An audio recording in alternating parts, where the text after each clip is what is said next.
Hi!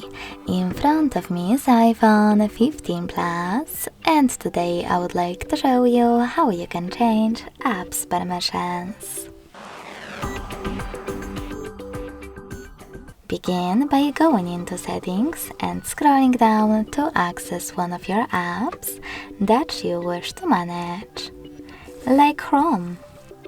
Then just operate all of those options located next to Allow Chrome to access, in my case Photos. Lastly, click on the best option for you, in this case None, and go back. So when I do that, as you can see, Chrome no longer has access to my device's photos.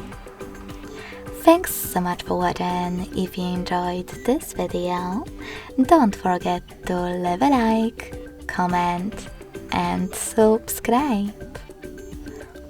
Bye!